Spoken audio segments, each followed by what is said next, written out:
Hi, my name is Glory Ngwenya. I grew up in the city of Kings and Queens, Ohio, in Zimbabwe.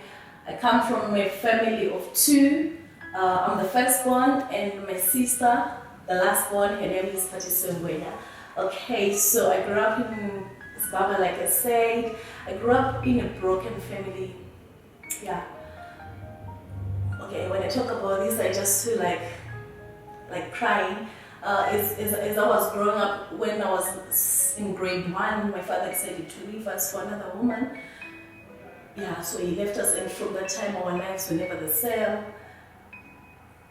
Yeah, they were never the same. My father sold our house, and our life just changed. We had to go and stay at Kaya with my grandmom, and it was just difficult for us. Okay, so today I'm going to be talking to you about the postnatal depression.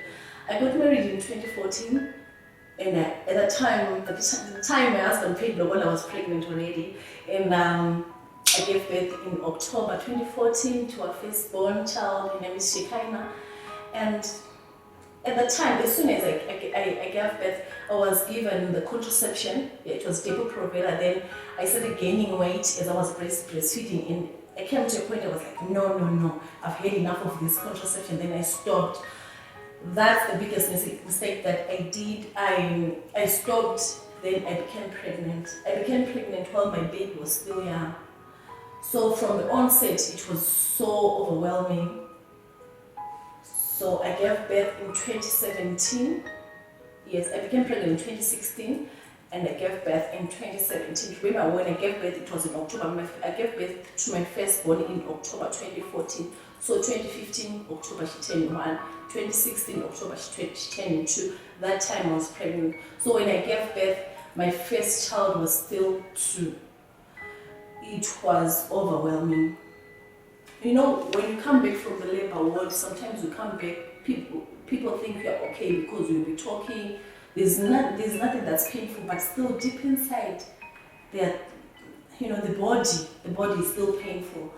Alright, so people, they continued with their lives. My husband and my sister and his sister, they continued with their life. They never helped me with the baby. I remember the first night, Friday night, when I came home, they all left and went somewhere, and I was alone. From that time, I don't want to let my second baby from day one. It was overwhelming. There were moments of sadness. I was so sad from day one. On my first child, my mom came and she helped me for 2 to 3 weeks up until I was fine. She would wash, she would do everything. On this one, I thought I was a superwoman. I thought I'll do it, I'll manage it. But I failed to manage it. I stayed home, like I said, with my husband, and I don't have any helper. So even when I would go to church, I would go to church with 2 kids. The small one was still on diapers, and this one was on diapers. It was overwhelming. The first one was not understand. She could not understand what was happening. Who was this child? I remember she would even beat up the child. So it went on for a very long time. Then I started feeling alone. I feel so lonely when they're being in a room filled of people. Yet I was so alone. I had no one to talk to. I had no one who would understand what I was going through. I lost interest in everything that I wanted. I lost interest in sex. I lost interest in reading the Bible. I lost interest in praying. I lost interest in everything. I remember every night when my husband would come, then I would say, pray. He kept on praying, and he never realized that it's been 9 months without this woman praying. I never spoke to God. And as a child who was raised a Christian, to me it's very important to talk to God. Then there came a moment where I'll do hallucinations. I started seeing things that were not there. I started asking myself, who am I? Why was I born? Why was I created? There was no reason for me to live. So that I came to a point where I wanted to take my life. I wanted to take my life because there was no reason for me to live. I actually felt like nobody loved me. At that point, when I wanted to take my life, that's when I thought the first person who came to my mind was my mom. You see, before you even commit suicide, if something like that comes to you, think of the people around you. I thought about my mom. The moment she would hear that I've killed myself, what was she gonna feel? It would devastate her, because I'm all that she had. Like I said in the beginning, that our father left us. So my mom has me and my sister, that's all. I thought of my sister. She's very important to me. I thought of my kids. I thought, how were they going to grow up without a mother? I grew up without my mom. My mom was working and I was staying with my grandmom. And you know how it is like when you are staying like a car with so many grandchildren. My grandmother didn't have time to do one-on-one love with us. She would wake up and go to the fields and come back. We just grew up defending ourselves. We learned to grow up and be strong on our own because we had no one. You understand? So I also thought of my kids going through the same, growing up without a mom, being beaten, being harassed. I grew up also with a stepmom, and I know how it is like to grow up with a stepmom. She would beat me, she would do crazy stuff to me. Understand? So at that point, I decided I was not going to kill myself. I've read articles, I've seen people on the news of women who kill their children, then they kill themselves.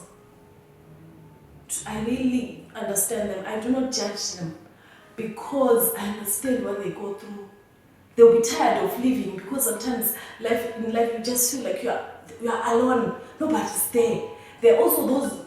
I once wrote a letter to poor people against women abuse and the other people who are there for depression, who support you when you have depression. Nobody responded.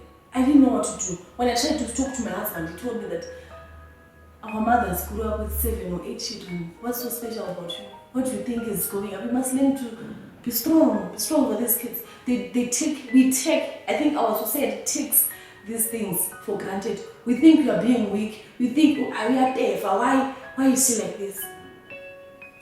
Don't forget that having children, 2 children, is a lifetime changing event. It's something that we've never had before. I've never had the kids before, and I had to be there for the kids all the time. So after seeing things that were not there, like hallucinations, then I had to go to a doctor. When I got there, they said I had postnatal depression. Postnatal depression is real. Sometimes as the society, we don't take it seriously, but it is real. There was a point in life where I asked myself, maybe I'm not worthy to be loved. You know, after growing up without a father, you think, if my father left us, so maybe we are worthless. It all came into my mind. I had postnatal depression, and I think I had depression from all these things that were happening, and I kept on absorbing. You become like a sponge. You absorb negativity. Up to you come to a point where your brain is like, I can't take this anymore. Okay, before there was a time when I went to university, and when I got to university, the first year I enrolled in university, when I had to pay my tuition fee, I sent my father a text. I called him and told him that I passed my matric. May I please have money for university? He shouted at me. He told me that you only want me for my money. I remember coming from my father's place, there was a song that was playing and saying, money, it's a song, it's a secular new song from the world. Yeah. It was saying money makes our lives better, but if you do not have money, never give up. I really needed money, not for once, I needed money for my tuition. So I came to a point where I gave up on life. I came to a point where I dropped out of university. I failed to graduate at that point because I didn't have money, because my father was not there. So at that point, I told myself that, God, you created me. I'm the most intelligent child. Even my teachers will tell you I'm very intelligent. But I've failed to find somebody who can pay my school fees. And now I've got these children. I can't sleep at night. What exactly did you create for me? Did you create me to struggle like this, God? I felt so alone. I could not call my mom. I didn't want to give her other impressions, like she would think that my child is suffering. And there are times when I would sleep with them. I sleep with my child. It's called sleeping. We share the bed. I would sleep with my daughter. Then I would sleep in the middle. Then my husband. At the time, I'd lost interest in everything, and I actually felt like these people, they wanted to finish me off. You understand? At that moment, these babies, she would want to breastfeed, and my husband also would want me to be his wife. You understand? There's a time when the baby is crying and the husband is doing. You actually feel like a polony inside. You understand? Like you take 2 slices of bread, then you put it inside. Then everyone wants to a piece of you. They want to eat you. They want to finish you. They want to break you. I don't want to lie. I was like, there was a time when I would just do my wife's duties because I had to do it, not because I enjoy doing it. So, okay, so I went for counseling. They spoke to my husband. They told him that he was supposed to help me also. Then we came home. We tried to make it work. Unfortunately, at that moment, I was not given any tablets for clinical depression. I was not given any tablets. We tried to make it work, but I relapsed again. Then there came a time when I saw this book in the house. There was a book written, The Bible and Human Emotions. I don't want to lie, that book helped me a lot. That book reassured me that there is a God in heaven, a God who created me. That book reassured me that somewhere in the mind of the Lord, there's a place for me. Deep in his heart, oh yes, I know that there is a place for me, that he loved me so much, that he created me for a purpose. That's when I stopped thinking to kill myself. I told myself that I want to be the best thing to my kids. I want to live this life up until my kids are so grown. I want to live this life and be there for my children. So, at that moment, I also thought that I would make a difference if I wrote something. So I started I started writing blog posts. I would write about depression. I would write about my day. Sometimes I would go to the mall with the kids, and the one who is two should pee herself, and I'll be pushing a pram. I started writing about all the challenges that we go through as women. Sometimes men, they think they don't understand us. So by writing that, I actually felt like it was a healing for me. It relieved all my stress that I had. I also started a YouTube channel. Then I would post my videos about parenting, about anything, about makeup. And after doing that, they say if you are depressed, find something that you like, find a hobby, do that. So you spend the whole day doing that, and you occupy yourself so that you don't have negative thoughts streaming into you. Because there was a time when I had negative thoughts coming, flooding. There'll be like a flood coming into my mind. So after I started doing that, I found myself and I started praying. I spoke to God. I told him, God, please help me. I know that you created me for a purpose. Please make me realize that I am important in your eyes. So whatever you're going through, I know as women sometimes we go through difficult times. Never give up. Never commit suicide. Be there for your kids. If you need help, seek help. Find somebody to talk to. I'm sure you'll feel relieved. And never forget to pray. There's a song that says, what a friend we have in Jesus. Have we tried and temptation? Is there trouble? Anyway, it's all because we do not take it to the Lord in prayer.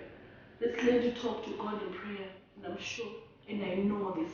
This is one thing that I'm sure of, that the God in heaven answers our prayers. Let's learn to wipe our tears and be strong for our kids. We are strong. We can do it. I know this, we can do it. And in the end, we will even look back and say, and smile. Say, this is where I'm coming from. You look back and even share with your friends. You even look back and share with somebody who is going through the same. One day, everything will be fine. My name is Glory Ngwenya, and I've been through the most.